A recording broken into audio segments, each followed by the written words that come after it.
शाम प्राची टीवी पर सीरियल देख रही होती है, तभी उसकी सास वहां आती है।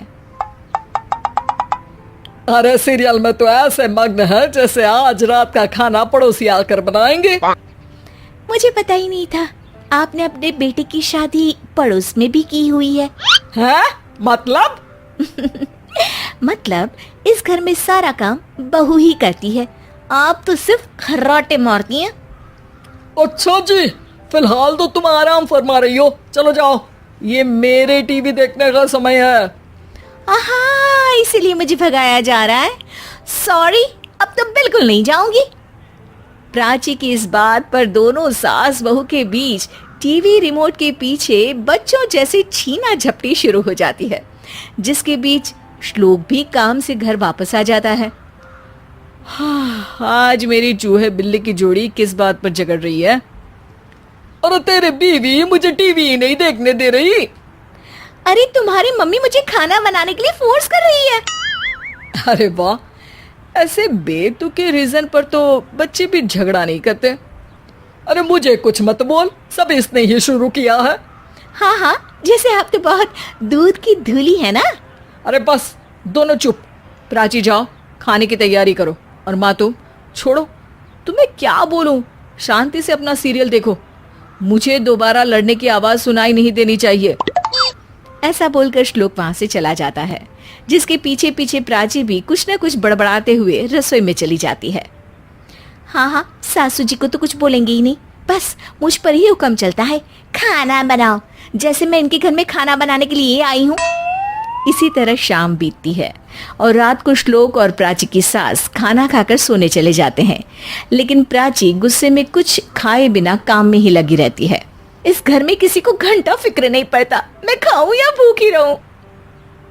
प्राची कुछ देर के लिए रसोई से बाहर जाती है और जैसे ही वापस आती है तो वहां दूध का भरा ग्लास देखकर हैरान रह जाती है।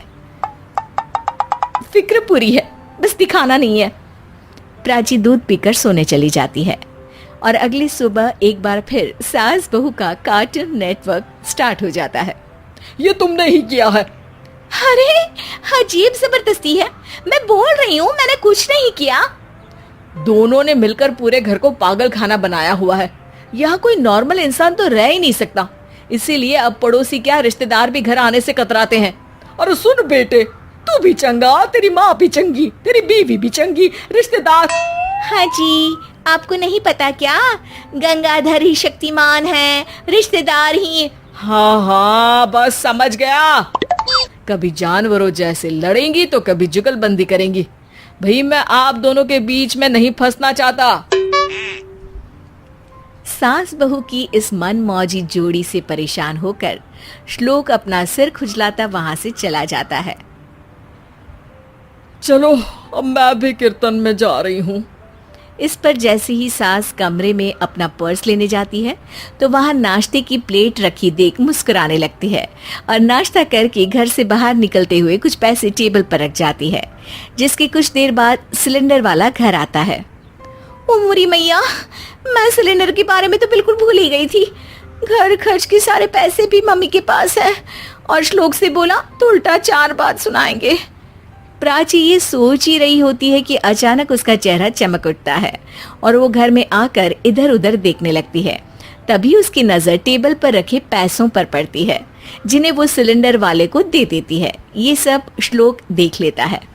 अच्छा बेटे, इतना बड़ा घोटाला, सबके सामने मैं तेरी दुश्मन और पीठ पीछे तेरी मेरी यारी।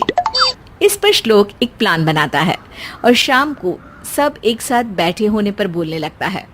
माँ, तुम दोनों की बहुत लड़ाई होती है, इसलिए मैं सोच रहा हूँ कि प्राची को उसके घर छोड़ाऊं, इससे वो भी खुश रहेगी और तुम भी। अचानक श्लोक की ये बात सुनकर सास बहू शौक से उसकी तरफ देखती हैं।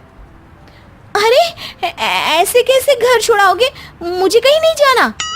अरे तुमने बोला नहीं पर मैंने सुन लिया, तुम्हें मम्मी के साथ रहना अच्छा नहीं लगता, मुझे पता है। अरे वाह, अरे जब बहू खुद कुछ काम बोले तो वो तुझे सुनता नहीं, और अब जो इसने बोला ही नहीं वो तू समझ गया। जब उसे नहीं जाना तो फिर जबरदस्ती क्यों कर रहा है? अच्छा, फिर आपको मौसी के घर छोड़ाता हूँ, बस अब आप दोनों एक घर में एक छत के नीचे नहीं रह सकती। मैं इस टॉम एंड जेरी की जोड़ी को और नहीं झेल सकता। है? ऐसे कैसे नहीं रह सकते? तुम्हें इतनी दिक्कत है तो तुम्हारा बोरिया बिस्तर पैक कर देती हूँ, लेकिन मम्मी जी कहीं नहीं जाएंगी। बिल्कुल यही सुनना था मुझे। अगर दोनों में इतना ही प्यार है फिर हर वक्त ये लड़ाई का नाटक क्यों करती हो?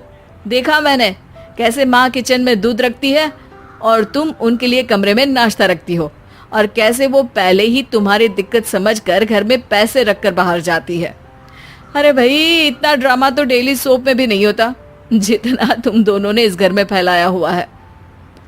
तू हमें टॉम एंड जेरी बोलता है ना, तो याद कर वो दोनों भी एक दूसरे को बाहर वालों की बुरी नजर से बचाने के लिए हमेशा सबके सामने लड़ते थे, लेकिन अकेले में दिक्कत के समय मदद भी तो करते थे। बस हमारा रिश्ता भी कुछ ऐसा ही है। और वैसे भी अगर सास बहू में तू मैं नहीं होती तो दुनिया वालों को कहानियां कैसे मिलेंगी?